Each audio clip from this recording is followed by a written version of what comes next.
तुम देखते जाओ। पिछले चैप्टर में कहानी उस मोड़ पर पहुंच चुकी थी जहां हर सीन के अंदर एक नया रहस्य छिपा था। लाइट अपनी प्लानिंग से FBI को अपने जाल में फंसा रहा था और एल उसके हर मूव को समझने की कोशिश कर रहा था। रे पेनबर के पास आंसर्स कम और भय ज्यादा था क्योंकि किरा की सत्य उसके बिल्कुल करीब पहुंच रही थी। एल को शक तो था कि लाइट ही किरा हो सकता है, लेकिन उसके पास अभी तक कोई सॉलिड प्रूफ नहीं था। और लाइट वो दिखाने लगा था कि अपनी सोच को सही साबित करने के लिए वो कितना आगे जा सकता है। पिछले एपिसोड के एंड तक एक बात साफ हो गई थी, किरा और एल के बीच ये दिमागी खेल अभी बस शुरू हुआ है और आगे जो होने वाला है वो इससे भी ज्यादा खतरनाक होगा। अध्याय 10 एक ठंडी और शांत सुबह से शुरू होता है। बस स्टॉप लगभग खाली खड़ा है। हवा में हल्की सर्द हवा बह रही है, जबकि रे पेनबर की मंगेतर जवाबों की तलाश में है। उसके कदम धीमे और नियंत्रित है, लेकिन उसकी आंखों में तनाव साफ दिखाता है कि वो सच्चाई जानने के लिए कितनी बेताब है। वो उस आदमी के पास जाती है जो घटना के समय मौजूद था। कैमरा उसके चेहरे के करीब जाता है, उसकी अनिश्चितता को दिखाते हुए जब वो घटनाओं को याद करने की कोशिश करता है। हाँ, वही आदमी था। वो बस पर खुद ही चढ़ा और घटना के समय सभी को उतर जाने को कहा था। मैं बिल्कुल पक्का नहीं हूं, लेकिन शायद वही था। जहां तक दूसरे यात्रियों की बात है, मैं वास्तव में उनके चेहरे याद नहीं कर पा रहा। वो थोड़ा झुकती है, कुछ और जानने की उम्मीद में। उसकी आवाज चिंता के बावजूद स्थिर रहती है। क्या आप सोचते हैं कि अगर मैं अगली बार कोई और फोटो दिखाऊं तो आप पहचान पाएंगे? आदमी असहाय भाव से सिर हिलाता है। नहीं, मैं पहचान नहीं पाऊंगा, भले ही मैं उन्हें देख लूं। सिर्फ 6 यात्री थे, लेकिन मैं घबरा गया था। माफ कीजिए, मैं बस इतना ही बता सकता हूं। वो खुद को संभालते हुए जवाब देती है, ध्यान बनाए रखने की कोशिश करती है। कोई बात नहीं, आपने बहुत मदद की है। अगर कुछ याद आए तो मैं वापस आऊंगी। जैसे ही वो मुड़ती है, उसके विचार नरेशन की तरह बहते हैं। बाहर की ठंडी हवा जितने भारी। अगर मेरी थ्योरी सही है तो उन 6 यात्रियों में से एक किरा हो सकता है, और अगर ऐसा है तो वो इस बस स्टेशन के आसपास कहीं रहता होगा। दृश्य एक शांत कट के साथ बदलता है। ठंडे बस स्टॉप से लाइट यागामी के गर्म घर के अंदर पहुंचता है। कैमरा परिचित लिविंग रूम में स्थिर होता है, जहां रयुक लाइट के पीछे खड़ा है, उत्सुकता और मनोरंजन के मिश्रण के साथ उसे देख रहा है। घर का शांत वातावरण इस बढ़ते तूफान से बिल्कुल अनजान है। लाइट की मां पुकारती है, उसकी आवाज सन्नाटा तोड़ते हुए, लाइट, सयू, यहां आओ और सर्दियों की सफाई में मदद करो।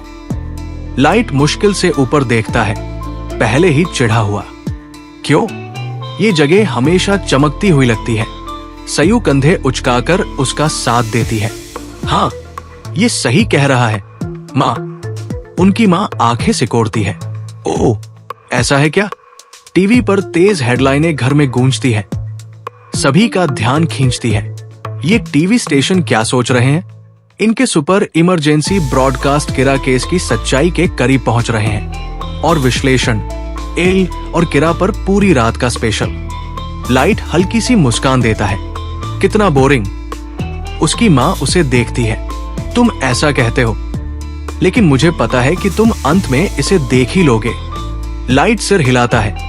मैं कोहाकू ईयरली स्पेशल मिस नहीं करूंगा, तो जाके अपने कमरे में देखो। सयू कूदकर बोलती है, असल में मैं बॉब सैप बनाम अकेबोनो की फाइट देखने वाली हूं। उनकी मां भरती है।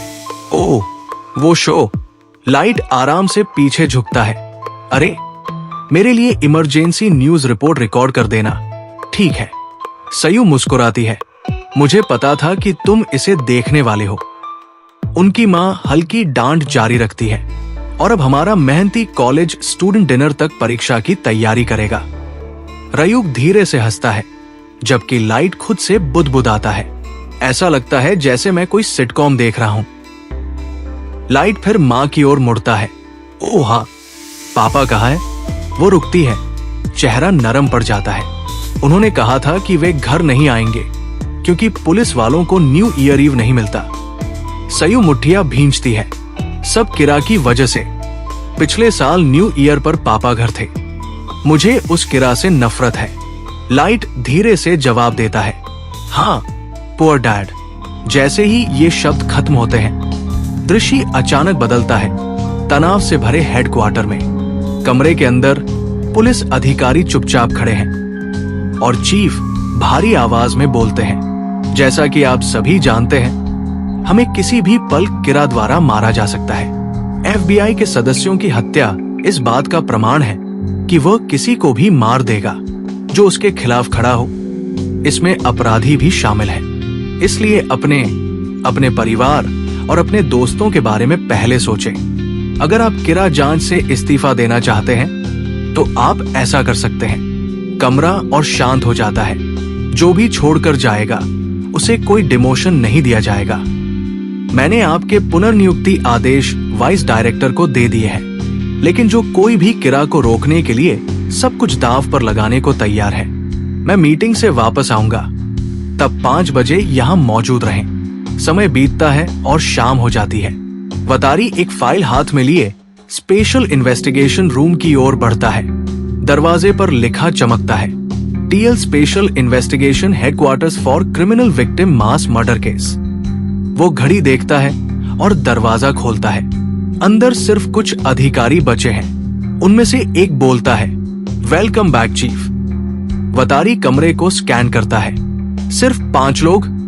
फिर उसका स्वर मजबूत हो जाता है, नहीं, ये 5 ऐसे लोग हैं जो बुराई का सामना करने के लिए अपनी जान जोखिम में डालने को तैयार है। मुझ समेत हम 6 हैं। एक अधिकारी आगे बढ़ता है, लेकिन इतने कम स्टाफ में हम जांच कैसे जारी रखेंगे? दूसरा जवाब देता है, अगर आप वतारी और एल को जोड़े तो हम 8 हो जाएंगे। वतारी धीरे से सिर हिलाता है, मुझे सिर्फ आप लोगों के दृढ़ संकल्प पर भरोसा है। लेकिन संदेह उठते हैं। रुको, 1 मिनट रुको। एल कह रहा है कि वो हम पर भरोसा करता है, लेकिन हम एल पर भरोसा नहीं कर सकते। एक अधिकारी मेज पर हाथ पटकता है, एल, हम किरा को पकड़ने के लिए तैयार हैं, चाहे हमारी जान ही क्यों न चली जाए। हम सब समझते हैं कि इसका मतलब क्या होता है, लेकिन तुम हमें आदेश देते रहते हो बिना खुद सामने आए। हम तुम्हारे बिना भी किरा का पीछा करेंगे। कमरे में नाराजगी की आवाजें उठती हैं। हम ही अकेले नहीं हैं जो तुम पर शक करते हैं या तुम्हारा विरोध करते हैं। सही कहा, FBI के 12 सदस्य तुम्हारी वजह से मारे गए। तुम परिस्थितियों से इनकार नहीं कर सकते। कुछ क्रिमिनल साइकोलॉजिस्ट कहते हैं कि एल ही किरा है।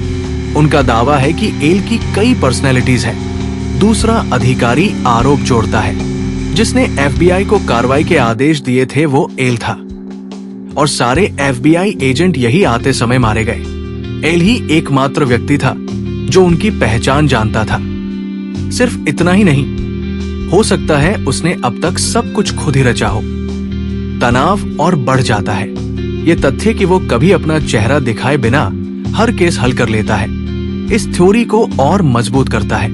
अगर तुम सच में किरा को पकड़ने के लिए हमारे साथ मिलकर काम करना चाहते हो, तो हेडक्वार्टर आकर हमारे साथ काम करो।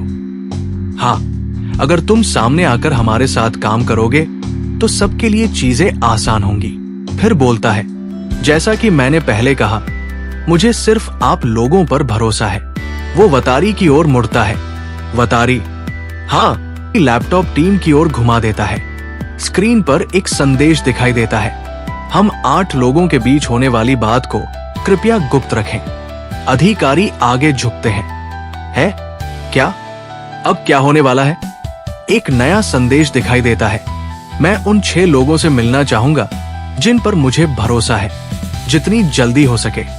हमारी मुलाकात या मिलना या हम क्या करने वाले हैं, इस बारे में किसी से बात मत करना जो अभी इस कमरे में नहीं है। इसमें NPA के लोग, आपके परिवार और आपके दोस्त भी शामिल हैं। कृपया NPA बिल्डिंग छोड़ दें ताकि आप ये चर्चा कर सकें कि क्या आप ऊपर कई बातों की कसम खा सकते हैं और क्या आप मुझ पर भरोसा कर सकते हैं। जो लोग इस जांच में मेरे साथ काम करने के लिए तैयार हों वही वापस कमरे में आए और फिर मैं इस कंप्यूटर में हमारी मुलाकात के लिए आगे की शर्तें भेजूंगा। एक अधिकारी तुरंत उठ खड़ा होता है। मैं एल के साथ मिलकर काम करने की बात भूलना पसंद करूंगा और अकेले ही जांच जारी रखूंगा। जिस तरह से वो काम करता है, हमें किसी नकली आदमी के साथ भी काम करना पड़ सकता है जो खुद को एल कह रहा हो। दूसरा अधिकारी सिर हिलाता है। नकली? ये मुमकिन है, लेकिन एक आदमी शांत स्वर में बोलता है, खैर, मैं एल पर भरोसा करता हूं और विश्वास है कि इस मामले में हमें उसकी मदद की पहले से ज्यादा जरूरत है। बहस जारी रहती है। क्या? ताकि वो हमें इस्तेमाल कर सके और हम उन FBI एजेंटों की तरह खत्म हो।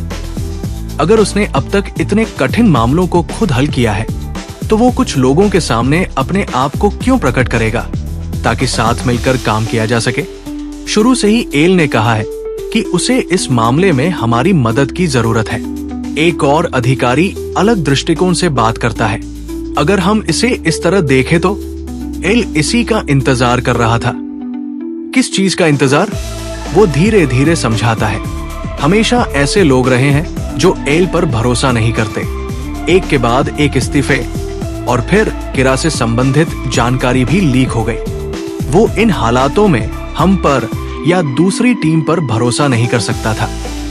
वो ऐसे लोगों का इंतजार कर रहा था जिन पर वो भरोसा कर सके और जो उस पर भरोसा करें और बिना मौत के डर के किरा का सामना करने के लिए खड़े हों।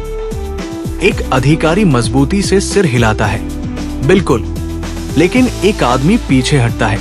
अगर हमें एल के साथ काम करना है तो मैं बाहर हूं। चिंता मत करो, मैं वापस आने की कोशिश नहीं करूंगा और न ही एल की पहचान पता करने की। बचे हुए अधिकारियों में से एक दृढ़ता से बोलता है, मैं एल के लिए काम करना चाहूंगा, मैं उस पर भरोसा करूंगा। दूसरा भी शामिल होता है, मैं भी। कमरा शांत हो गया। सबकी नजरें लैपटॉप पर टिकी रही। स्क्रीन की रोशनी उनके तनाव से भरे चेहरों पर पड़ रही थी।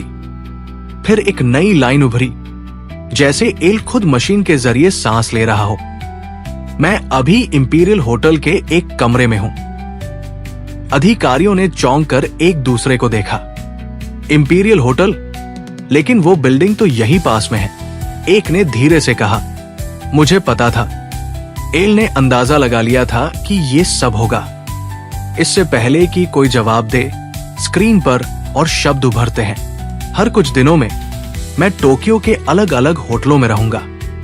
मैं चाहता हूं कि अब से एनपीए बिल्डिंग का टास्क फोर्स ऑफिस एक बाहरी औपचारिक स्थान की तरह हो और मेरा होटल कमरा इस जांच का वास्तविक केंद्र होगा। ये किरा से अपनी पहचान छिपाने की सावधानी है और मुझे पता है कि इस मामले में मुझे आप सब पर एक अनुचित बढ़त मिलेगी, लेकिन आपकी भरोसा जीतने और साथ काम करने के लिए अभी मैं केवल इतना ही कर सकता हूं। अगर आप मेरी शर्तों पर मेरे साथ काम कर सकते हैं तो कृपया 2 टीमों में बंटकर आज रात 12 बजे तक मेरे कमरे में आए, यानी साल 2004 आने से पहले। दोनों टीमों के बीच कम से कम 30 मिनट का अंतर रखें। वतारी आपको मेरे कमरे के नंबर वाला मेमो दे देगा। मैं इंतजार करूंगा। कमरे में सदमे की लहर फैल गई। किसी ने उम्मीद नहीं की थी कि एल इतना आगे जाएगा। पहली बार उसने उन्हें अपने करीब आने का मौका दिया था। फिर स्क्रीन में एक ग्लिच आया और एक इमारत के भीतर खड़े एल की परछाई दिखी। वो सीधे कैमरे में देखकर बोलता है, फिलहाल बस ये कहेंगे कि हम एक दूसरे के करीब आ रहे हैं। अब मेरे पास तुम्हारे बारे में एक सुराग है जो मुझे उन 12 FBI एजेंटों की कीमती जानों ने दिया। पहली बार मैं अपनी असली पहचान एल के रूप में बताऊंगा। अगर तुम ये सुन रहे हो किरा, तो तुम पहले से ज्यादा मेरे करीब आओगे। आ जाओ। अगर तुम मेरा चेहरा देख भी लो तो असली नाम के बिना सच में मार नहीं सकते। अगर मैं तुम्हें ढूंढ भी लूं तो भी जब तक मैं तुम्हें अपराध करते हुए न पकड़ूं, तुम्हें दोषी नहीं ठहरा सकता, ना ही बंद कर सकता हूं। लेकिन अगर मेरे पास रिपोर्ट करने के लिए मजबूत सबूत हो, किरा, तुम्हें उन 12 एजेंटों को मारने के बाद ज्यादा सांस लेने की जगह नहीं मिलेगी। तुम अभी क्या कर रहे हो? उसकी आवाज धीमी पड़ती है और दृश्य तुरंत लाइट के कमरे में लौट आता है। रयूक उसके पीछे मंडरा रहा है। वे लोग सच में भिड़ गए हैं। इंसान वाकई दिलचस्प है। लाइट के मन में तेजी से विचार दौड़ रहे हैं। टास्क फोर्स के कर्मचारियों की संख्या बहुत कम हो गई है। मैं ज्यादा देर तक ये नहीं दिखा सकता कि मैं सिर्फ उन्हीं को उपलब्ध जानकारी का उपयोग कर रहा हूं। इसे मैं अपने अंतिम प्लान में पहले ही शामिल कर चुका हूं ताकि एल को कोने में धकेल सकूं। लेकिन किसने सोचा था कि FBI सिर्फ 12 एजेंट भेजेगी? क्या मुझे शुरू में इसलिए फॉलो किया गया क्योंकि मेरे पिता जांच के हेड चीफ हैं? अगर एल ने सोचा कि मैं उन 12 एजेंटों को मार दूंगा और इसी कारण उसने कम एजेंट भेजे, नहीं, तब भी कोई सबूत नहीं होना चाहिए। अगर वो मुझे किरा समझ भी ले तो वो मुझे गिरफ्तार नहीं कर सकता जब तक उसके पास डेथ नोट ना हो। नहीं, मुझे ऐसे नहीं सोचना चाहिए। मुझे शक के दायरे में नहीं होना चाहिए। इन दिनों मैंने कई कदम उठाए हैं। मुझे सोचना होगा, क्या मैंने कोई गलती की? मेरी अगली चाल क्या होनी चाहिए? यहीं से असली लड़ाई शुरू होती है। ये तो पहले ही खत्म हो गया। कमरे की लाइट थोड़ी मंद हो जाती है। माहौल और गंभीर हो जाता है। ये अब सिर्फ बिल्ली और चूहे का खेल नहीं था।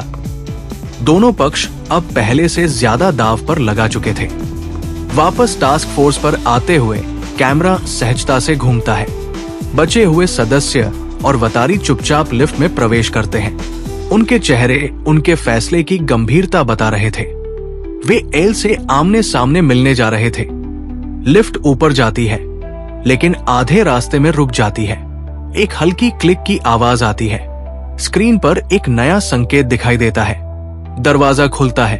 वतारी और मात्सुदा बाहर आते हैं। वे एक साधारण दरवाजे के सामने रुकते हैं। माहौल में तनाव ठोस रूप ले चुका था।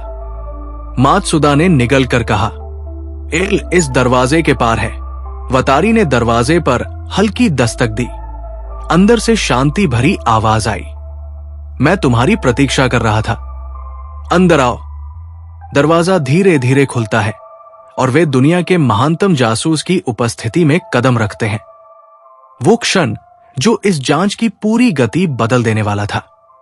और इसी कदम के साथ लाइट और एल के बीच की असली जंग आधिकारिक रूप से शुरू हो गई।